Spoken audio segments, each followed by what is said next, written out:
Sujud sahwi. Sahwi itu dari kata saha yashuba yang artinya lupa. Ya, berarti kalau begitu sujud sahwi itu sujud yang dilakukan karena lupa.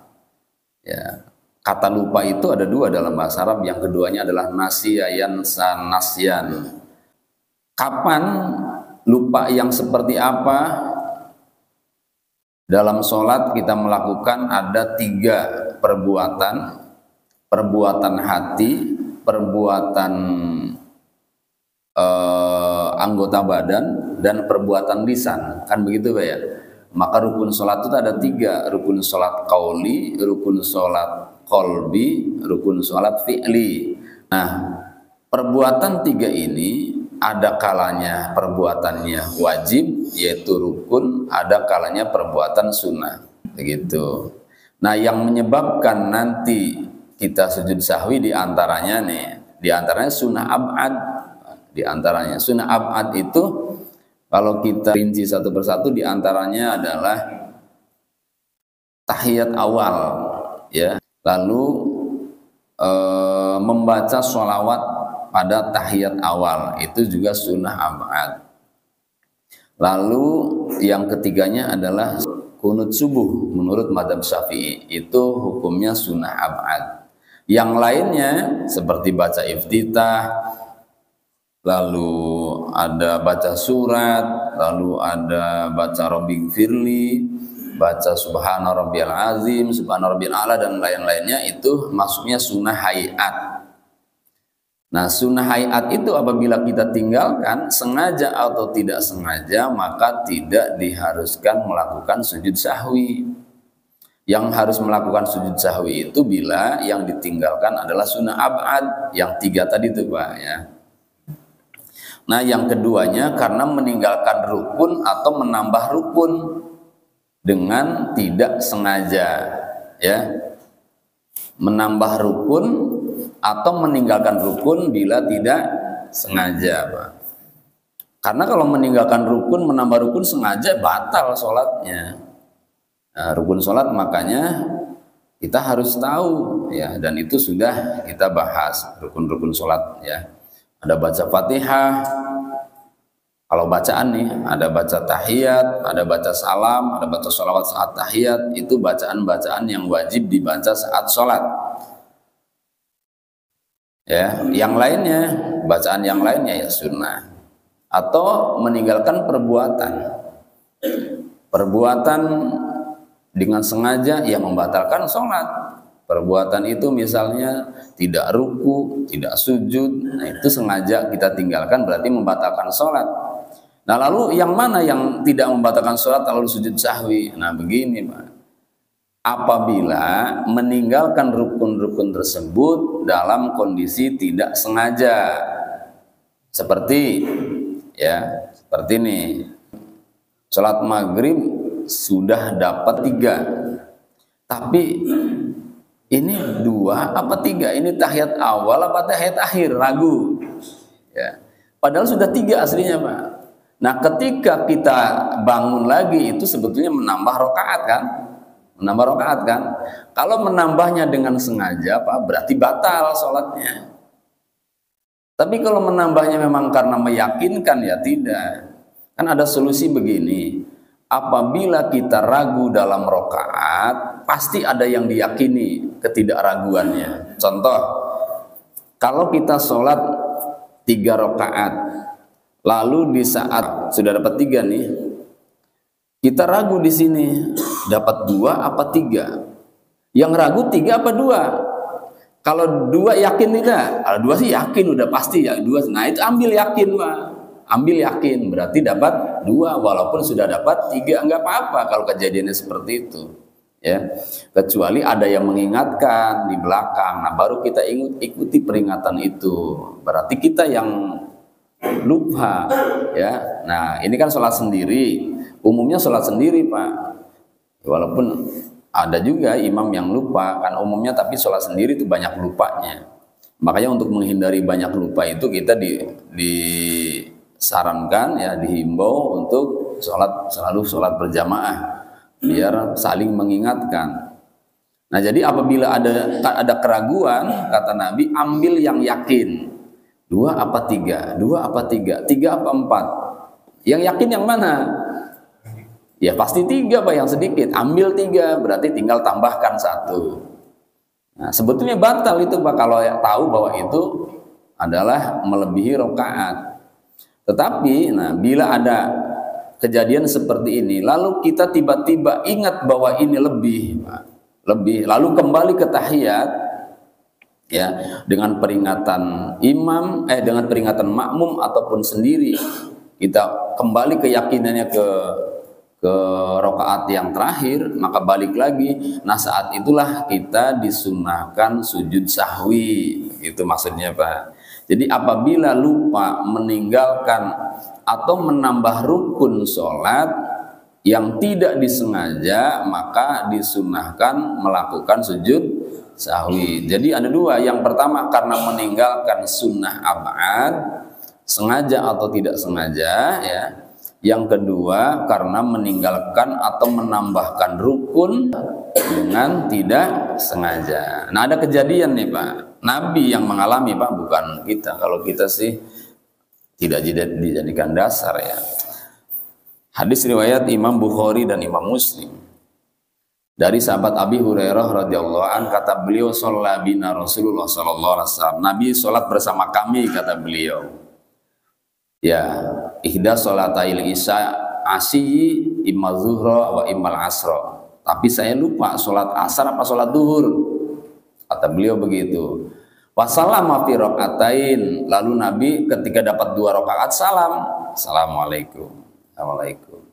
Cuma atajid an fi qiblatil masjid. Kemudian beliau nyender di tembok masjid di arah kiblat. Nyender ya sambil duduk tentunya Pak. Ya kayak inilah ginilah gitu ya, nyender. Habis sholat nyender. Kan biasanya Nabi kan melayani tamu Pak. Udah nyender, tamu pada datang gitu, tamu dari dalam negeri maupun dari luar negeri. Karena memang kantornya Nabi ya masjid. Nyender gitu. Tapi ini sahabat nih bertanya-tanya Pak, bertanya-tanya nih sahabat nih, ini Nabi mengqosor sholat atau lupa? Kan begitu. Kalau lupa banyak banget lupanya. Kalau kita kan lupanya paling 1 Pak ya. Ini Nabi lupanya banyak, lupanya 2. Masa sholat duhur harusnya 4, 2 Pak. Kalau lupa kayaknya nggak mungkin, tapi ya bisa jadi lupa. Sahabat Umar nggak berani nanya, karena memang wibawanya Nabi. Sahabat Abu Bakar apalagi, orang yang sangat bagus akhlaknya. Lalu kemudian kata sahabat Umar kepada sahabat Dzulyaden, Pak. Kalau bahasa kita sih, lo coba tanya sana gitu, gitu. Disuruh sahabat Dzulyaden nih. Ini Nabi sholatnya kok 2 rakaat katanya. Iya ya, kenapa ya? Nah itu sebagian udah pada pulang tuh Pak. Sebagian udah pada pulang tuh. Yang udah pulang berarti nanti bercerita. Ceritanya gimana? Tidak ada hujan, tidak ada angin, tidak dalam bepergian, sholat asar, sholat duhur, sholat isya boleh dikosor. Kan begitu Pak nantinya, yang sudah pulang nih ceritanya. Dan itu banyak yang bercerita Pak. Maka nanti disebutnya mutawatir. Tidak ada hujan, tidak sedang bepergian, tidak sedang sakit, Nabi mengqosor sholat. Nyatanya harusnya 4 jadi 2. Begitu. Benar. Saya melihat, saya mengikuti begitu. Sementara yang masih ada di situ masih nunggu informasi dari Nabi. Ini ada informasi baru tidak nih? Ada ralat tidak nih? Ada konfirmasi tidak? Ternyata sahabat Dzulyaden kemudian faqama Dzulyaden, ya. Faqala ya Rasulullah, aku siratis salat am nasid. Engkau ini mengqosor salat atau memang lupa? Lalu Nabi, kata hadis ini, fanazor Nabi sallallahu alaihi wasallam yaminan wa shimalan. Lalu Nabi tengok-tengok, Mak. Tengok-tengok pada para sahabatnya yang lain yang senior. Ini gimana nih Dzulyaden katanya. Lalu kata mereka, benar ya Rasulullah katanya. Engkau ini sholat 2 rakaat. Ya. Engkau ini sholat 2 rakaat katanya. Lalu kemudian kata Nabi, oh iya, berarti saya lupa.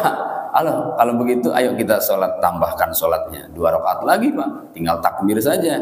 Nah sebelum salam Pak, setelah tahiyat berarti duduk, lalu beliau melakukan sujud sahwi. Nah ini diantara dalil yang tadi saya sampaikan, diantara penyebabnya kurang rukun atau tambah rukun, itu dapat menyebabkan disunahkan atau dianjurkan melakukan sujud sahwi ya.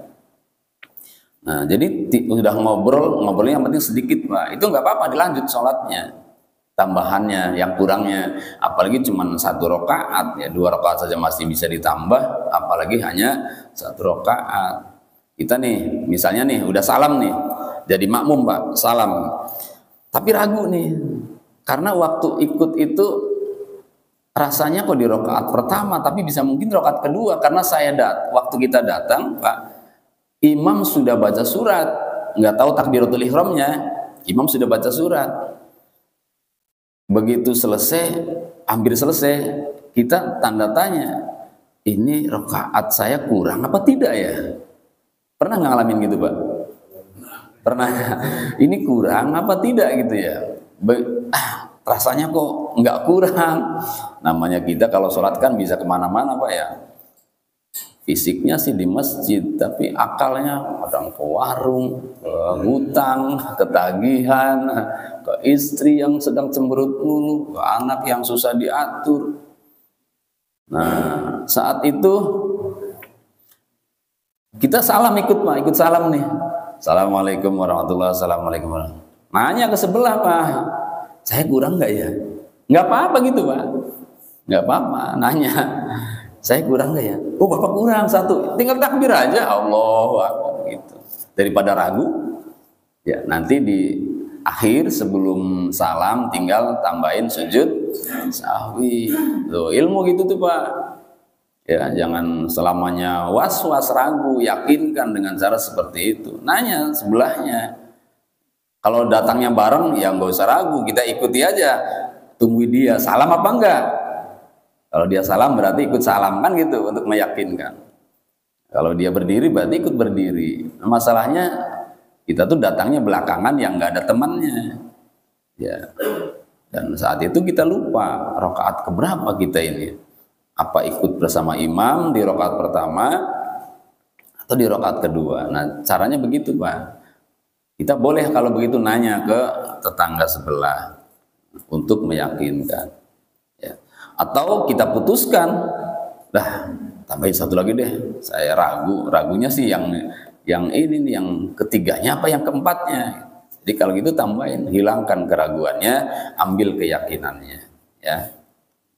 Dalam hadis riwayat Imam Muslim dari Abi Sa'id Al-Khudri radhiyallahu an berkata, qala Rasulullah sallallahu alaihi wasallam, idza syakka ahadukum fi sholati falam yadrikum sholat asalasan am arba'an falyatrahis syak wal yabni ala mastaiqon. Apabila kata Nabi di antara kalian ragu dalam sholatnya, lalu kamu tidak tahu atau kamu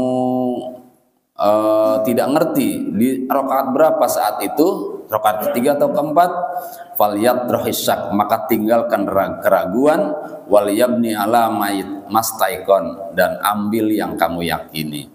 Tsumma yasjud sajdatain qabla ayyusallim, kemudian kamu sujud 2 kali sujud sebelum salam. Itu yang disebut dengan sujud sahwi. Nabi tidak menyebutnya sujud sahwi Pak. Ulama kita saja menyebutnya sujud sahwi untuk mempermudah istilah, untuk mempermudah pembahasan bahwa sujud itu ada sujud sahwi, ada sujud tilawah, ada sujud syukur begitu. Tapi Nabi sendiri tidak mengatakan sujud sahwi. Nah, oleh karenanya kaitan dengan bacaan, nah, kan begitu Pak, kaitan dengan bacaan, maka mayoritas ulama mengatakan bacaannya sama dengan sujud saat sholat. Sujud biasa maksudnya bacanya subhana rabbiyal a'la atau subhana rabbiyal a'la wa bihamdih gitu.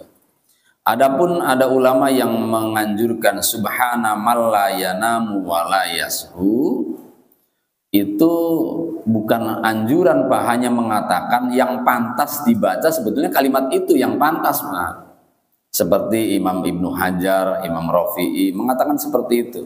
Sebetulnya yang pantas, kalaupun pantas diucapkan saat itu adalah kalimatnya subhana man la yanamu wa la yasu. Subhana maha suci man zat la yanamu yang tidak tidur wa la yasu yang tidak lupa. Kan pantas Pak, karena kita melakukan faktor kelupaan ya itu. Jadi pantasnya kalimat itu. Berhubung kalimat ini tidak wurud dari Nabi, tidak ada hadisnya yang mengatakan Nabi membaca itu, maka tetap ulama mayoritas mengatakan yang terbaik membacanya tetap subhana rabbiyal a'la atau subhana rabbiyal a'la wa bihamdih.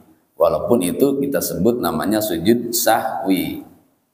Ya, itu. Karena nabinya tadi apabila kamu ragu rakaatmu keberapa, lalu kamu ambil yakin, lalu kamu lakukan 2 kali sujud sebelum salam. Itu tidak, Nabi tidak mengatakan lalu kamu lakukan sujud sahwi, enggak begitu kalimatnya. Tapi Nabi perintahkan lakukan sujud 2 kali. Berarti kalau begitu sujudnya ya sama dengan sujud sebelumnya. Lalu salam. Ya, itu menurut mazhab Syafi'i. Artinya sujudnya dilakukan sebelum salam, Pak. Tapi menurut mazhab Hanafi, Pak, sujud sahwi itu dilakukan setelah salam, ya. Termasuk Imam Malik, Pak. Jadi Imam Hanafi dan Imam Malik itu berpendapat sujud sahwi itu dilakukan setelah salam. Ya, beliau dengan ada dasar sendiri yang beliau yakini bahwa itu hadisnya sahih. Jadi salam dulu baru sujud. Kalau saya ambil tengah, Pak, kalau sekiranya niatnya sujud sahwi, lalu tiba-tiba di tengah niat itu setelah itu lupa, lalu keburu salam, nah baru sujud sahwi, gitu Pak. Ya, kan suka begitu juga kita ya. Saya maksudnya Pak, nggak tahu kalau Bapak. Nah, saya niatnya sujud sahwi, Pak. Lupa. Habis itu malah salam. Nah, sujud, Pak. Sujud sahwinya setelah salam. Salam lagi enggak? Salam lagi. Namanya sujud itu diakhiri salam. Sujud syukur, sujud tilawah, diakhiri salam. Ya. Nah, syarat-syarat yang lainnya sama terikat dengan syarat sah sholat. Apa diantaranya? Diantaranya adalah harus suci dari hadas. Ini bicara sujud di luar sholat ya. Kalau di saat sholat ya udah jelas ya. Nanti ada kaitannya dengan sujud di luar sholat. Yang kedua menutup aurat. Yang ketiganya menghadap kiblat. Kalau di luar sholat harus ada takbir. Itu termasuk syarat, termasuk rukun. Dan diakhiri dengan salam. Gitu. Nah, sebetulnya nggak ada yang susah, itu saja. Di antaranya lagi yang tadi belum saya sampaikan, duduknya Pak sebelum sujud sahwi, duduknya duduk iftirosh. Itu juga sunnah. Jadi duduk iftirosh itu duduk tahiyat awal atau duduk di antara 2 sujud, di duduk iftirosh namanya. Kalau duduk tahiyat akhir yang biasa kita lakukan disebutnya duduk tawaruk. Ya. Duduk tawaruk itu kaki kiri nyelempang ke bawah betis kaki kanan, pantat nempel ke lantai, itu duduk tawaruk. Kalau duduk iftirosh, pantat dudukin telapak kaki kiri, kaki kanan jadi jarinya mancal, itu namanya duduk iftirosh. Nah, kalau mau sujud sahwi setelah tahiyat akhir, ya, lalu kita duduknya duduk iftirosh. Untuk mengingatkan sebetulnya Pak bahwa kita nanti akan sujud lagi, makanya jangan duduk tawaruk. Kalau duduk tawaruk biasanya langsung salam, makanya duduknya duduk iftirosh. Tapi itu setelah membaca tahiyat sampai akhir. Kalau kita misalnya sampai Hamidum Majid, ya, setelah baca tahiyat lalu Hamidum Majid, sujud. Subhana rabbiyal a'la, subhana rabbiyal a'la, subhana rabbiyal a'la. Allahu akbar, rabbighfirli, Pak, 2 kali sujudnya. Ya, rabbighfirli, rabbighfirli, rabbighfirli, atau rabbighfirli warhamni wajburni warfa'ni warzuqni wahdini wa'afini wa'fu anni, lalu sujud lagi. Setelah sujud nggak usah tahiyat lagi, langsung salam. Ya, bangun, assalamualaikum warahmatullahi, assalamualaikum warahmatullahi. Udah gitu saja, ada yang susah. Jadi saya ulang, yang menyebabkan seseorang melakukan sujud sahwi berdasarkan pengalaman Nabi atau berdasarkan hadis Nabi, yang pertama karena meninggalkan sunnah ab'ad. Sunnah ab'ad salat itu diantaranya tahiyat awal, membaca sholawat tahiyat awal, dan yang ketiganya adalah melakukan kunut saat sholat subuh. Nah, itu apabila kita tinggalkan, dianjurkan melakukan sujud sahwi. Yang keduanya karena menambah rukun atau mengurangi rukun sholat disebabkan karena ketidaksengajaan.